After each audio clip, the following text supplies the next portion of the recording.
Assalamualaikum warahmatullahi wabarakatuh, and hi guys. Kita jumpa lagi on our new chapter, on chapter 10. So this chapter 10 in your textbook, but for our topic in the class, so it is a topic 7.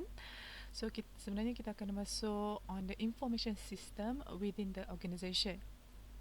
Okay, so these are the learning objective for this topic. So this objective will be achieved by the student later on after we have finished on this chapter. So the first one is by explaining, the students should be explain the purpose of transaction processing system, and also explain the types of support information system that can provide for each of the functional areas of the information. So if you still remember on our previous class, maybe in the chapter 1 or chapter 2, I have mentioned about the FAI system, which is a functional area cross-functional system. So on that on this chapter also, we will go more deeper on those chapters, on those explanation about the system. And the third one, the student should be identify the advantages and also drawbacks to the business implementing an enterprise resource planning system, which is also known as an ERP. And you guys will also could describe the three main business processes supported by the ERP system. So I know that for you guys, by my explaining this system, can become quite complicated from both of technical and also managerial punya perspective. So the significance, performance, and uptime requirements required by the business also can impose technical challenge to the IT staff, while the coordination and usability for large diverse group of user can pose any managerial challenge. But with the advancement of the technology today, which is now most of the companies use their own tools. So that tools adalah contoh-contohnya adalah sistem yang digunakan.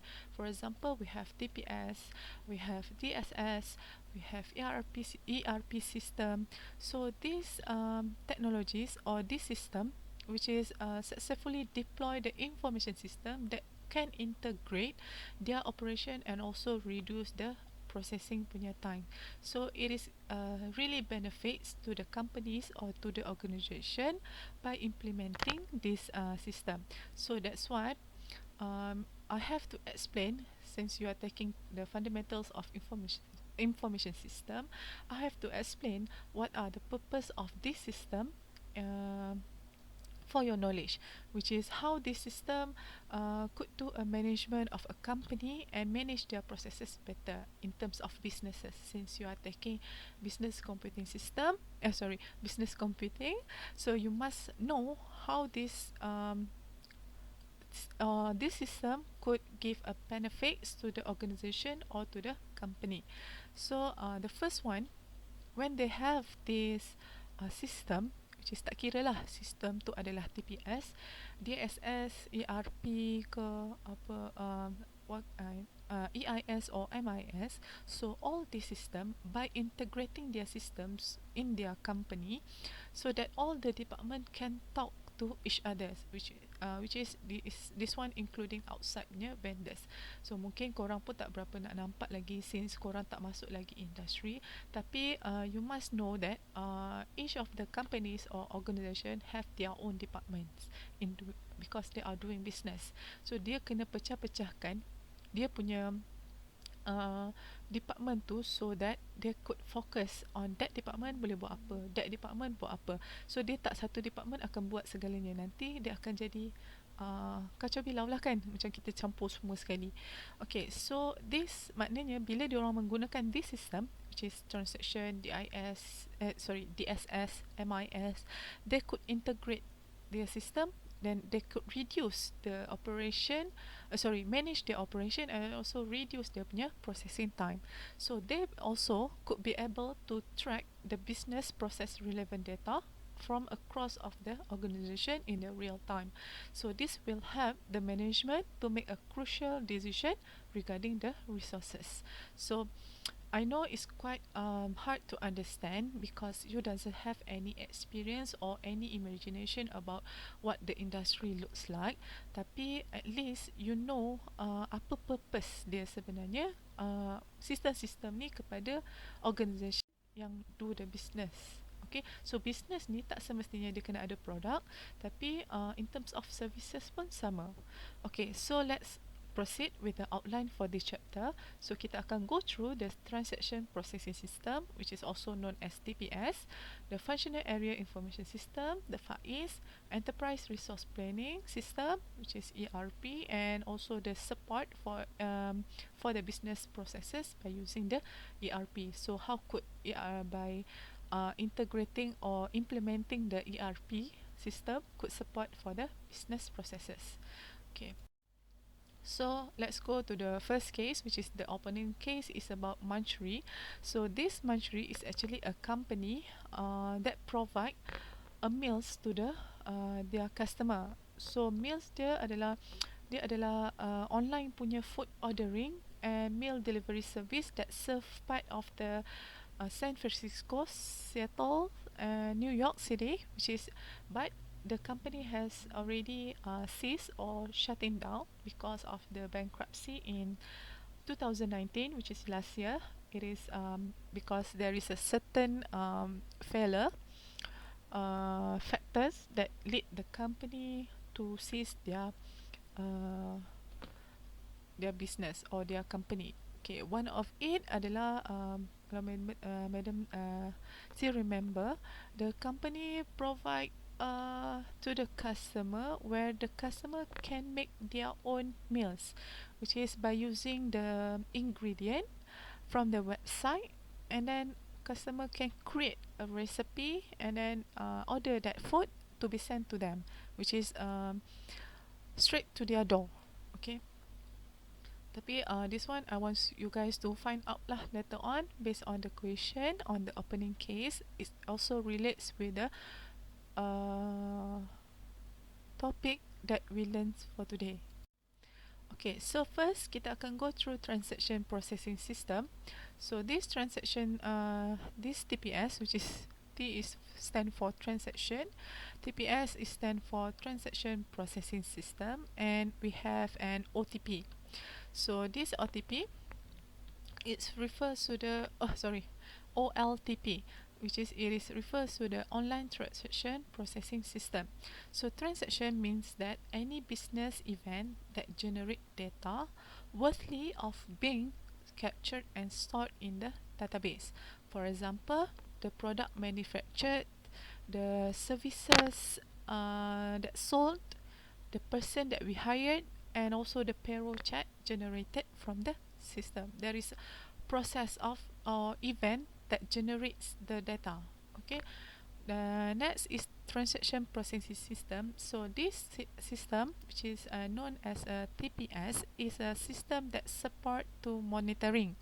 Okay, so macam contoh dari segi collection, dari storage of data, processing of data from the organization basic business transaction, and each of which generated and collect the data continuously in a real time.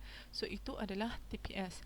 For online transaction, uh, it is a business transaction that are processed online as soon as they occur and system perform these tasks in a real time by means of online technology. So you guys can remember lah sebab since it's dia menyatakan pasal online transaction, online transaction processing. So maknanya business transaction are done by using the online punya process.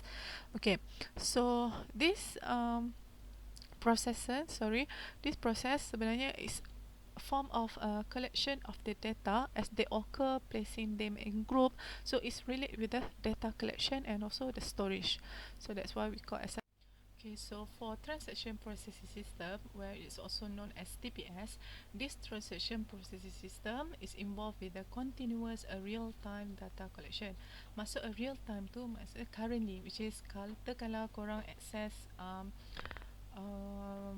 Shopee sekarang, so apa anything that you click on, what you view or the content on the um, website or the e-commerce, so they will some data that were collected, which is what are the product you are usually view or you are usually buy in terms of using the e-commerce.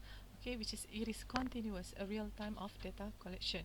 Next is efficiently handle high volume of data and also large variation in those of volumes. So maknanya kat sini dia memang TPS kan adalah process of transaction, which is dia akan buat process of monitoring, collection of data, processing of data. So memang akan menggunakan ataupun akan menyimpan banyak data daripada collection dia. For example, kalau madam katakan kita menggunakan sistem salary, so untuk bayar gaji dia nak tahu which of the employee that they want to pay, and then apa status dia, which is mungkin kalau based on dia punya level, kalau pangkat manager kuranglah sikit daripada CEO, kalau jadi technician mungkin kurang sikit dia punya gaji dari segi dia punya qualification kan, it depends. And then itu adalah juga data, and then dia akan mengumpul juga data if the employee has used the ambil unpaid leave ataupun kita panggil cuti tanpa gaji pun akan dikonsiderkan, ataupun employee tu ada buat kita panggil apa, shift kan, shift. So macam mana pengiraan dari segi gaji dia orang, ataupun dia ada buat overtime, so macam mana dia pengirakan overtime tu dari segi berapa hour, berapa ringgit ke. So dia menyimpan all those data that require high volumes of data untuk buat process of transaction. So beside that, the transaction processing system also avoid the errors and downtime, which is downtime ni maknanya macam dia ada lags, which is system to slow down ataupun the slow, dia the hanging. Okay, next kita akan record the TPS also will be record the result accurately and also securely by doing the process of transaction, and they will maintain the privacy and the security of the data from the data collection, maintain the source data automation and batch processing. So maksud batch processing ni adalah the firm that collect the data from the transaction as they occur, they will be place them in a groups or batch, then prepare and process the batches periodically. Macam dia kumpul based on the batch. Macam tadi contoh kalau madam kata sistem gaji, bukan setiap hari ada orang akan terima gaji kan, dia mesti ada batch dia. Okay, for example macam kalau kita boleh tengok dari segi industri swasta ataupun industri government kan. So kalau government, berapa dia punya tarikh untuk bayar gaji, menerima gaji. Kalau swasta maybe lambat sikit. So itu by using the process of batching lah, macam batch. Okay, the last one, sorry. So that is a batch processing, which is it is involved with the batch of the process the system periodically based on period dia lah. Okay, dia ada tarikh dan masa yang dia akan proseskan. So this is an examples as the figure that show the process of the transaction processing system. Okay, so this is how the process of transaction processing system manage their data. So contoh macam kita gunakan alat scanner kan. So alat scanner tu dia scan the barcode. So takkan nombor 2, 3, 3 tu, so it's refer to apa. So kita nak tahu macam mana dia punya data about that product with the code. So business event or transaction akan digunakan menggunakan that device, and that event ataupun that information akan digunakan hantar kepada transaction processing system, and then the processing system akan pergi kepada organization database. So dalam tu lah dia akan cakap conflicts, so ada berapa that product is a conflicts, and then the stock of the conflicts ada berapa lagi. So it's involved with the FAIS, DSS, business intelligence, dashboard, and also executive ataupun expert system. Okay. So next we go to the FAIS, which is functional area information system. So kita ada information system for the accounting and finance. We have the system for marketing. We have the system for production or operation. And with last one we have the system for the HR management. Okay, so this before, if you still remember lah, Kan kita dah pernah, Madam sebenarnya dah pernah go through this functional area of information system. If you still remember, yang ada figure dia adalah macam ada tiang, ada 4 tiang tu kan. Okay, so this refers to the um, process of each of the areas yang diorang covered. For example, kita ada information system for accounting and finance. So dalam tu dia akan buat process of financial planning and also budgeting, managing the financial punya transaction where it's involved with the financial tax ke apa ke. So dia akan duduk kat situ juga, investment management and also control and auditing. So the appropriate management of financial asset appropriate management of financial asset, and it is important part of the managerial planning for both acquiring and utilizing the resource. So how could we manage the financial transaction? By using the accounting or financing department. This department will use the software package that are integrated with other function areas. For example, there is a software known as a pitch 3 that offer a sales ledger, a purchase ledger, a cash book, sales order processing, invoice, stock control and fixed asset register and etc. So this is just an example, which is company pitch 3 ni dia buat proses, dia record semua pasal dia punya financial transaction.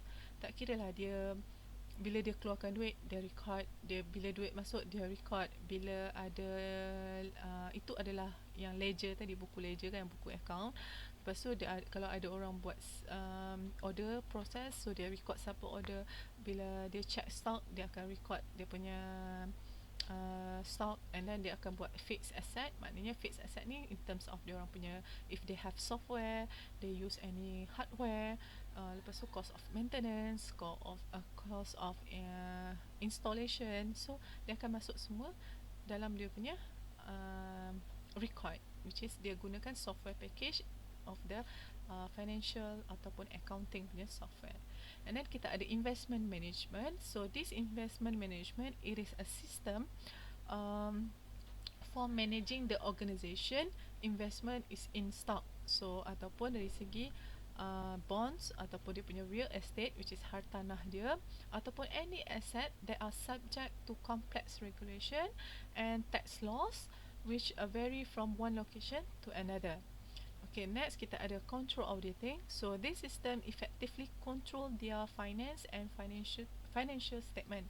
So it let us examine some of the most common form of financial control, which is dia akan tengok perbelanjaan kita, berapa cost and sepatutnya nak bayar payment employee ataupun labours, in terms of cost of gaji bos berapa.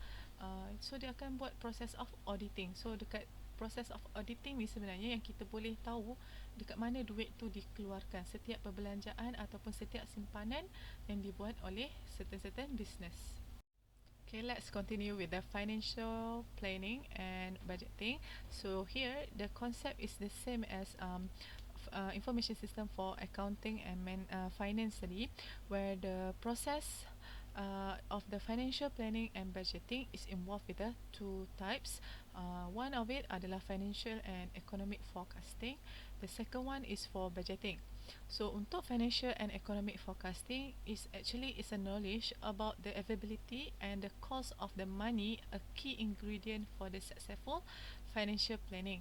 So maknanya cara kita nak membelanjakan, which is a flow of projection of the money which inform the organisation what fund they need. Okay, bila dia orang macam tengok berapa pekerja yang dia orang perlukan, berapa equipment yang dia orang perlukan, that is one is for dia orang punya economic punya planning untuk forecasting later on lah. So when they need them, for example, how do we acquire them, so itu dalam financial and economic forecasting. For budgeting, they allocate, okay, dia tentukan which organisation with the finance resources among the participant and also the activities that allow the management to distribute the resource in the way that the best support the organisation mission and goals. Okay, this one is for managing the financial transaction. So untuk managing the financial transaction, they use four ways in terms of managing their financial transaction. The first one, they're using the concept of global stock exchange, managing the multiple currency, virtual close, and also expense management automation, also known as EMA. So the global stock exchange tu maksud dia the financial market that operates in the global 24/7, 24 hours 24 hours per 7 and 365 days a year. Okay, maknanya dia sentiasa beroperasi. Bila dia sebut pasal global stock exchange, sebab kalau kita buat bisnes, contoh macam dengan luar negara, kalau kita siang dia malam. So masa kita siang kita buat kerja, so masa malam dia orang rehat. Bila kita malam, dia orang pun siang. So malam kita rehat, siang dia orang buat kerja. So nampak dia punya process of doing the business process tu adalah 24 hours, 7 days a week and 365 days per year. Okay, maknanya dia sentiasa bergerak because it's distributed electronic stock exchange that use the internet both to buy and sell the stocks and to broadcast real-time stock price. Okay. Next is managing multiple currency. So this one, financial and accounting punya system are utilize their financial data from a different countries to convert the currencies with conversion ratio that constantly flux in the seconds. So sebenarnya currency kan macam dia selalu turun naik, flux kan, fluctuation. So dia akan ada naik turun. So kalau kita beli barang dengan US, so kita tahu currency of US lagi tinggi daripada Malaysia. So mungkin during that time masa kita nak beli, duit dia mahal, so barang tu akan jadi mahal. Tapi bila currency dia jatuh, so mungkin kita beli tu jadi murah. So it's depend lah, kalau dia beli kat kita memang confirm murah lah, sebab duit kita currency tak adalah naik tinggi sangat. Okay, so it's a virtual. Next is virtual close, which is it is the ability to book quickly at a time, on very short notice, rather than quarterly, which provide almost a real-time information on the organization financial health. Okay, next is expense management automation. So these are the system that automate the data entry and also processing of travel and also entertainment expenses through the website application. Which is this process enable the companies to quickly and consistently collect the expenses information. Okay, for example, yang buat online tu, online advertisement, so bila user click, dia akan dapat duit.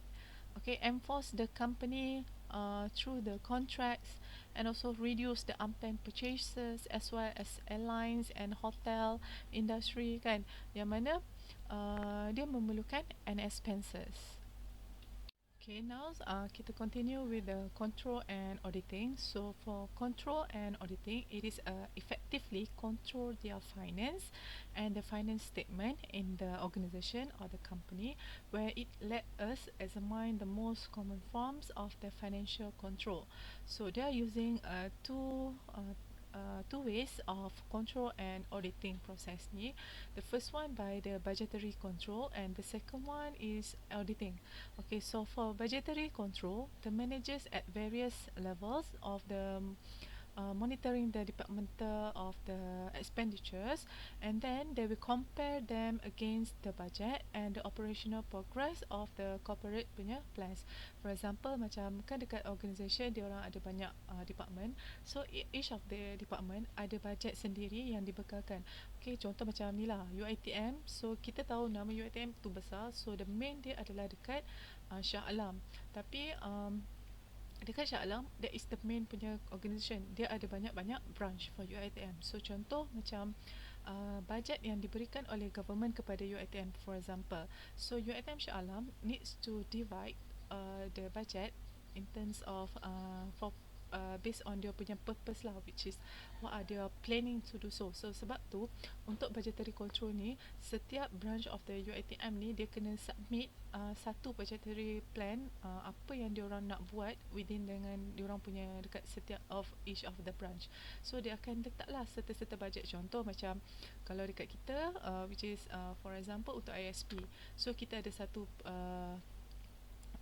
kita punya dalam syllabus, which is we need to go for practical kan, which is kita kena go outside and visit an industry. Tapi benda tu tak boleh buat lah since kita PKP. Tapi since benda tu dah ada dalam kita punya syllabus, so we have to ask for the budget with the HA or HCP. Okay, so they must have plan already.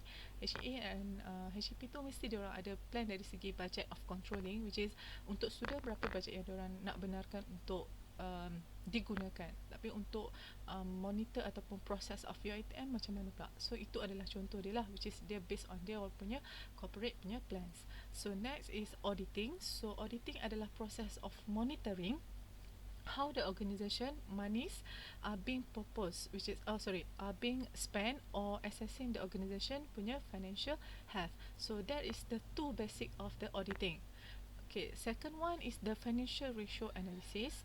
So untuk financial ratio analysis, this one is the process of monitoring the company's ratio, which is dari segi health of the company is relates with the auditing. Untuk ratio of analysis ni, dia akan monitorkan the company punya financial health by assessing a set of financial ratios, including the liquidity ratio, which is the ability ataupun the availability of the cash that the company has to pay for the debt. Diorang ada berapa, dia orang based on the ratio lah, dia divide on the ratio.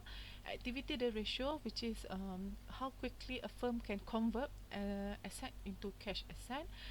Debt ratios measure the firm's ability to pay or repay for the long term punya debt. And also profitability ratios, where it's measure the firm's use of its asset and control of its expenses to generate an acceptable rate of return. So you guys must find out more about the financial ratio analysis ini in your textbook for more understanding lah. Okay, so kita akan go through to this information system for the production operations operation management. So untuk there is a few types of information system for production or operation management. So we have in-house logistic. It's related also with the inventory, quality control, planning production and operation, computer integrated manufacturing, and product life cycle management. Okay, so this is an example for the product life cycles. Okay, so bila ada semakin tinggi kita punya sales in terms of introduction, kalau tengok kenapa graph dia boleh jadi rendah sampailah dia receive the maturity. Okay, ini adalah what we call as a S-curve. So S-curve ni sebenarnya dia menunjukkan kadar bila sesuatu produk ataupun kita punya investment tu dah tak achieve dia punya investment, dia dah tak ada dapat profit dah. So what they need to do adalah they need to jump to the new technology or the new product or services. Okay, contoh macam iPhone. Okay, contoh telefon lah. Okay, madam ambil smartphone, iPhone. Okay, Apple punya brand. So the first introduction, masa mula-mula kita introducekan iPhone to the user or to the peoples, so mungkin waktu tu sebab telefon baru keluar, it's just the introduction, so orang tak berapa nak beli sangat the iPhone. So sampailah dia dah achieve satu process of growth ni, dekat growth punya part ni, which is dekat sini. Dalam sikit.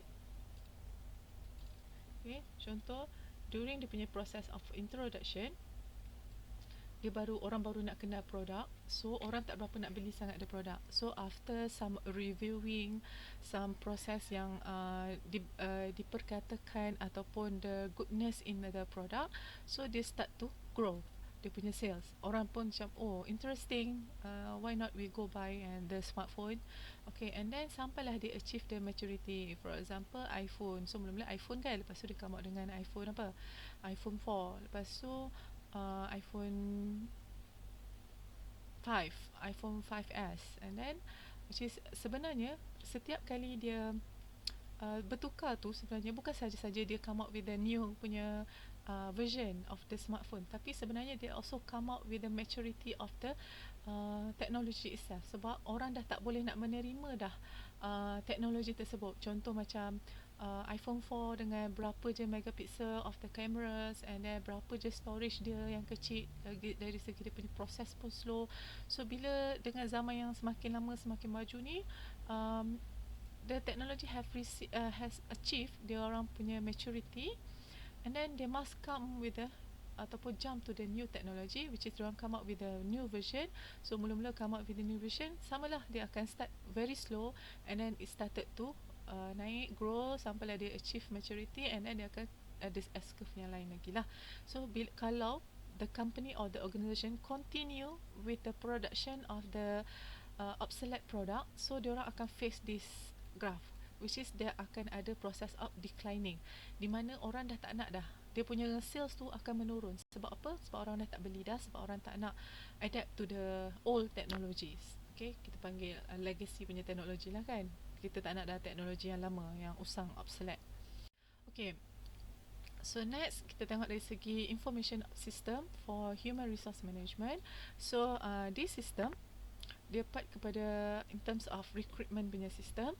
Dia ada human resource development system. Kita also ada human resource planning and management. So for the recruitment, it is the system that assists human resource HR, which is HR personnel in finding potential employees. So ini juga boleh kita relatekan dengan social commerce before this. So last ataupun previous chapters, Meda ada explain about your social commerce is really important in terms of job recruitment.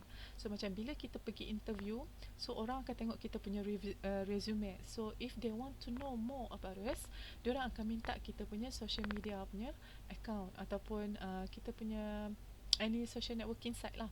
So sebab apa? Sebab dia nak tengok kita punya interest, what we have been posted on our Instagram or Facebook or Twitter. So dari segi itu dia orang boleh buat analysis about how our character, dia punya label or employee or soon to be an employee dia orang tu lah, before they hire them, and then they can evaluate them and also decide which one to hire. So itu very important for the human resource management. Next is human resource development. So this information system that assists the human resource personnel in helping new hires become part of the corporate resource pool throughout the evaluation and the development. So nanti bila kita dalam industri, dia akan buat satu proses, which is dia akan buat rating, which is dia akan tengok resource pool, which is throughout the evaluation ni, maknanya dia akan buat evaluation sama ada bolehkah korang diberikan jawatan tersebut dengan kerja-kerja yang bersesuaian, boleh tak korang menerima, which is dia akan buat proses evaluation lah, which is korang punya kesediaan untuk bekerja, your commitment to the work that you have been given. Okay, next kita akan tengok human resource planning and management. So this one using by managing the human resource in large organisation require an extensive of planning and also a detailed strategy, which is dia akan nak tengok berapa nak kena bayar gaji setiap employees, and also dia punya pekerja siapa, dari segi benefits of administration, there is a system, kalau ada sistem dia benefit dari segi administration bila diorang nak bayar lah. Sebab senang, tak adalah kalau ada 1000 pekerja, so admin takkanlah nak kira 1 sampai 1000 dia orang punya gaji, dia orang setiap employee punya gaji kan, which is nak kena calculate overtime ke, kerja shift ke, ambil cuti unpaid ke, ambil cuti paid ke, paid leave kan. Okay, itu ada banyak-banyak jenis. Nanti bila dah go out to industry baru korang akan tahulah macam mana dia punya proses. Cumanya this one made them just bagi gambaran sahaja. And then they also use the human resource planning and management for employee relationship management. So these are the examples, actually figures about examples of information system that support the functional area. So kita boleh tengok dari segi in terms of strategic, dia punya tactical and also operational kepada Faiz. Okay, contoh dari segi accounting, strategic dia adalah untuk dapatkan profit and also get the planning of the strategy for getting the profit lah. Okay, And then kita dari segi finance, it is finance planning. Kalau dari segi human resource, employment planning, which is kita nak hire orang yang ada skill macam mana, yang ada experience ke tak ada experience ke, ataupun ke kita nak outsource punya pekerja. Dari segi production, adakah we are going to use the product life cycle management. So dari segi marketing, maybe we can use the sales forecasting or advertising punya planning. Okay, let's go to the enterprise resource planning system, which is ERP. So ERP, we have ERP 2 system. So we have the benefits and also the limitation of the ERP system. We are also going to look the implementing the ERP system in an organization or the companies. And the last one, we are going to look at the enterprise application integration. So ERP, before we continue, ERP, which is ataupun known as enterprise resource planning, is actually a system that designed to correct a lack of communication among the functional areas of information system, which is yang functional areas yang ada 5 tadi lah, 4 tadi, sorry, financial, accounting, human resource and also marketing kan. Okay, so dia nak correctkan the functional of the they want to correct and also make a communication between those functional areas as they adopt a business process view of the overall organization to integrate with the planning, management and the use of all an organization punya resource, then employing a common software platform and also database that was suitable for the organization regarding dia punya planning and also dia punya strategy. So the ERP 2 system, which is ERP 2 system, known as the inter-organizational ERP system, which is dia adalah inter-organizational. Dalam ERP system ada ERP system lagi within the business process where it provide a web enable link among the company's key business systems such as inventory and production and its customer, supplies, distributor and also other relevant parties. So it's integrate. So next is EAI, which is stand for Enterprise Application Integration System, where it integrates the existing system by providing the software called as middleware. So middleware is actually a system that integrate between two system. So kalau macam contoh kita ada ERP macam contoh shipping system dengan tracking system.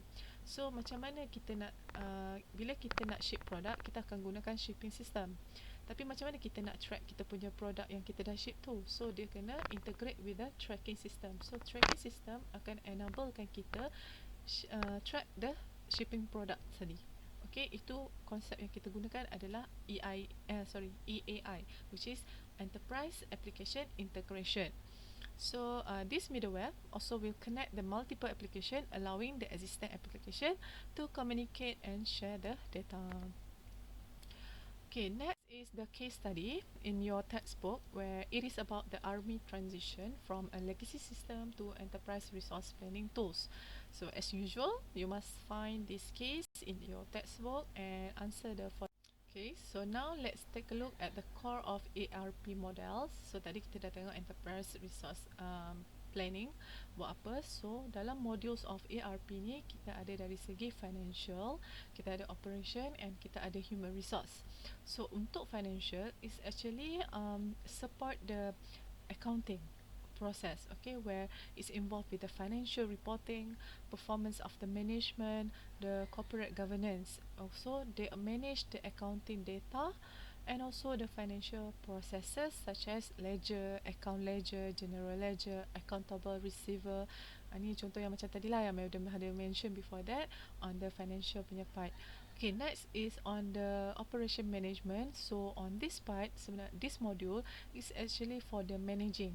So they involved with manage the various aspect of production planning, executions, which is such as demand forecasting, procurement, inventory management. Okay, so itu adalah what the operation management for the ERP punya modules lah ada dalam operation management. So next is human resource management. So for human resource management, it used to support.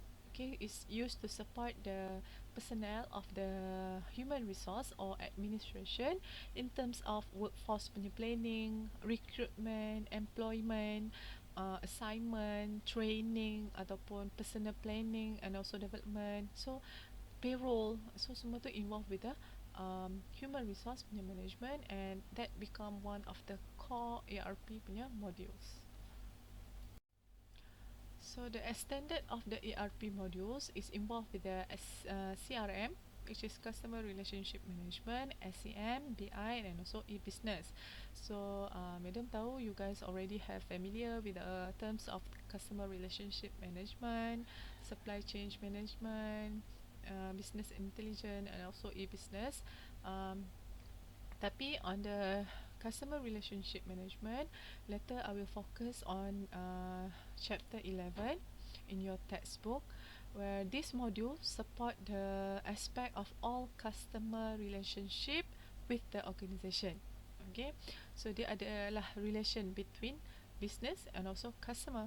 They help the organization to increase the customer loyalty and retention, and also the customer punya satisfaction. So they will satisfy the customer punya demands. Next is supply chain management. So also we will discuss later more details on the chapter 11. But this system or modules are used to give the information flows between among stages in the supply chain. So dia sama macam value chain, cumanya dia hanya part yang bawah is involved with the inbound logistic, and then operation, outbound logistic, sales and marketing, and the last one is the services. Itu adalah supply chain management. So the supply chain is used to maximize the supply chain efficiency and effectiveness. So they help the organization plans, also schedule, also make a control and optimize their supply chain with the supplier, and also, for example, the acquisition of the raw materials, and the receipt of the finished goods, and so on lah. And then we have business intelligence. This module collect the information used throughout the organization, organize it, and also apply analytical tools to analyze the details about what are the customer needs, and also they akan come up with a reporting for the managers to make a decision.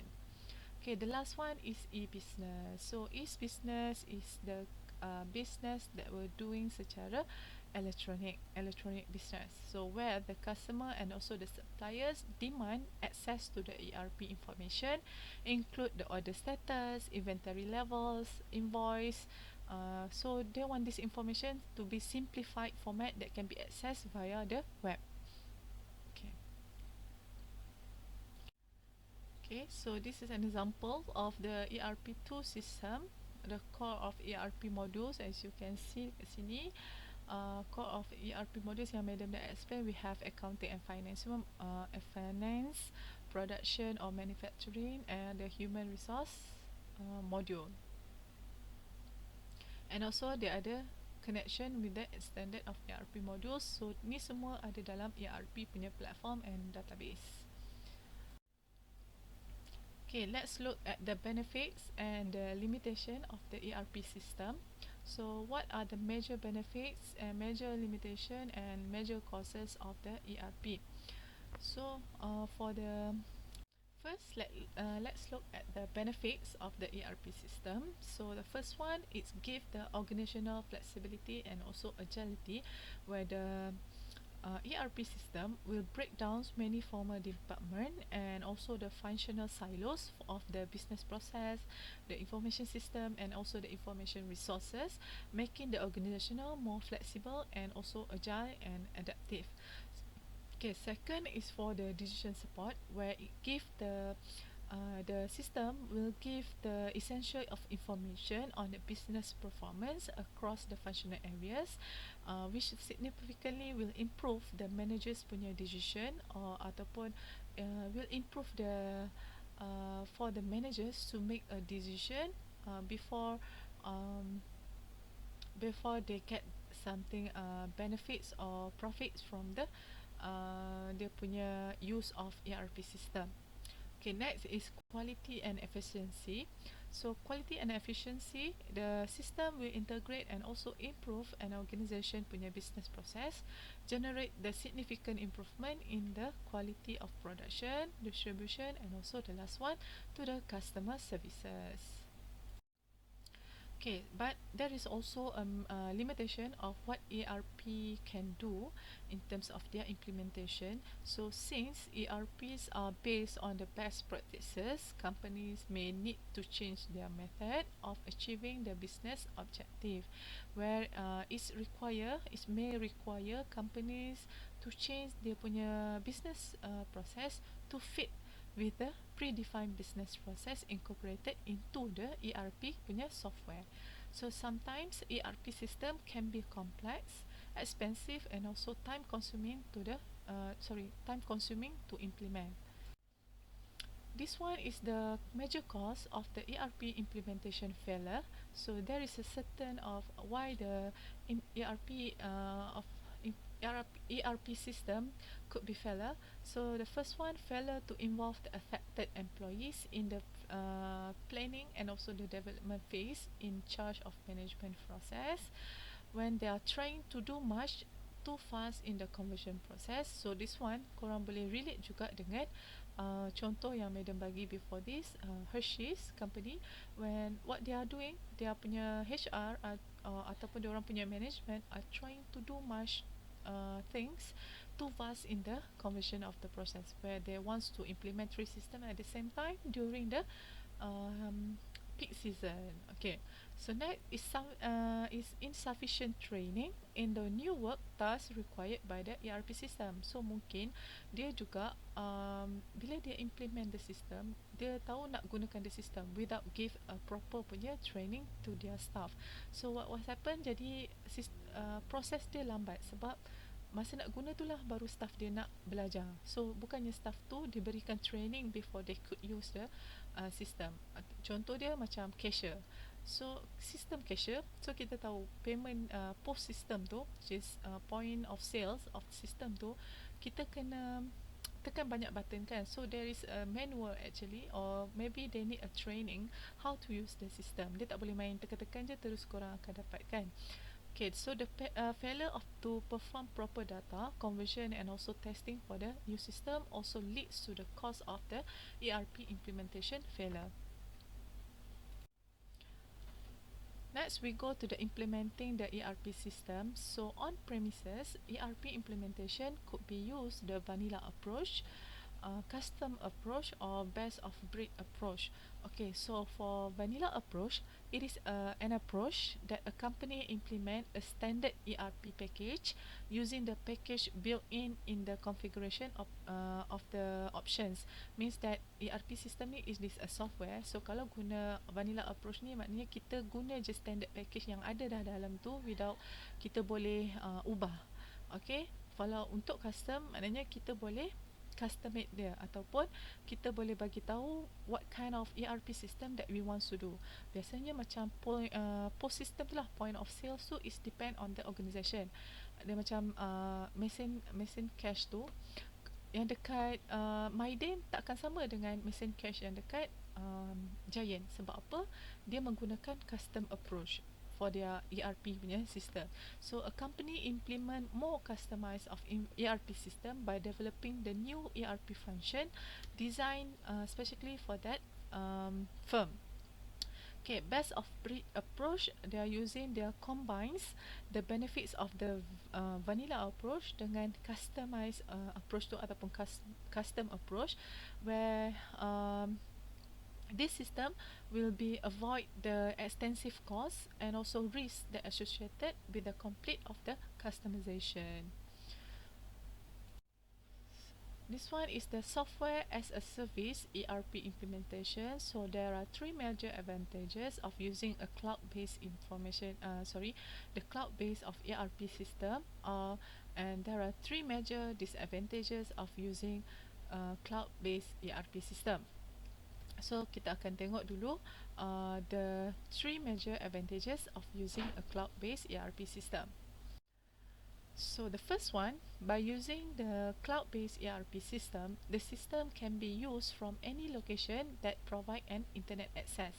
Okay, so itu adalah salah satu advantage dia lah, which is without kena stay on that location je. So bila korang ada kat mana-mana je, korang boleh stay, boleh access, and you can use that system anywhere and anytime as long there is an internet access. Okay, then we have the company that use the cloud-based ERP avoid the initial hardware and software expensive. They are typical of non-premise implementation, which is one of it. Dia dapat jimatkan cost dari segi cost ataupun software or time lah, sebab dia orang pakai a cloud base. Then we have a cloud-based ERP solution that are scalable, meaning it is possible to extend the ERP support to a new business process and also a new business partner, for example, the suppliers, by purchasing the new ERP modules. Okay, but when there is an advantage, they also must come with the disadvantages of using the ERP. There are three measures that come with the disadvantages of the by using the cloud-based ERP system, where it is not clear whether cloud-based ERP system are more secure than on-premise system, because maybe it could be hacked by another or unauthorized punya person. So this company could adopt cloud-based ERP system to sacrifice their control over a strategic IT resource. And the last one, lack of control over IT resource, sebab dia dia pakai a cloud base. So when the ERP system experience the problem, so tak tahu siapa yang nak control kan. Lack of control over IT resource ni macam, since they are using a cloud, so mungkin tak perlukan ramai orang sangat, tapi when there is something wrong with the cloud base of ERP system, maybe some of the IT resource lack of the experiences to solve the problems. Next, we're going to look at the ERP system that we use to support for the business process. So this ERP system were used for the to support the process of procurement, fulfillment, and also the production of the process. For example, they akan support in terms of procurement process, fulfillment process, and production process. So untuk procurement process, it actually originates when a company needs to acquire goods or services from external punya sources. Okay, and it's conclude when the company receive and pay them. So itu dari segi process of procurement.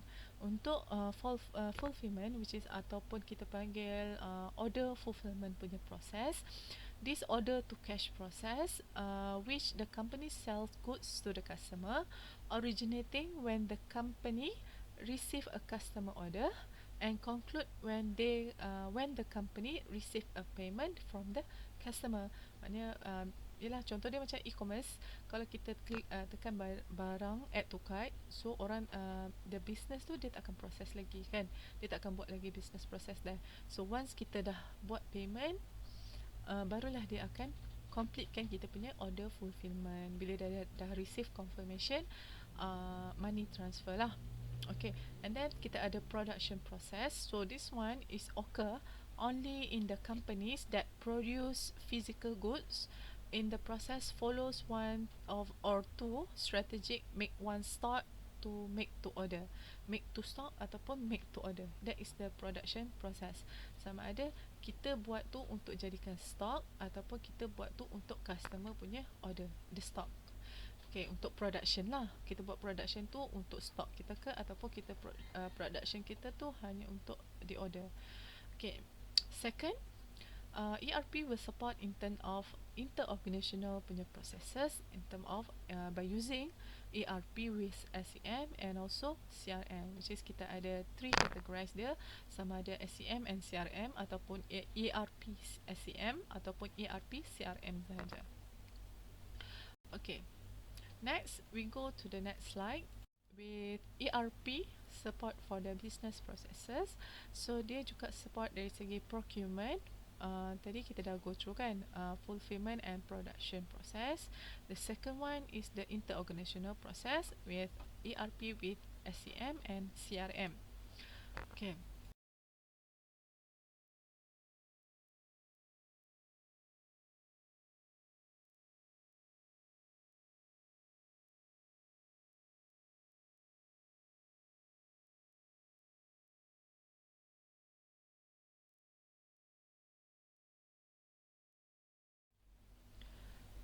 Okay, for the inter-organizational punya proses ERP with SCM and CRM, so dia ada three situations, sama ada SCM and CRM ataupun ERP SCM ataupun ERP CRM.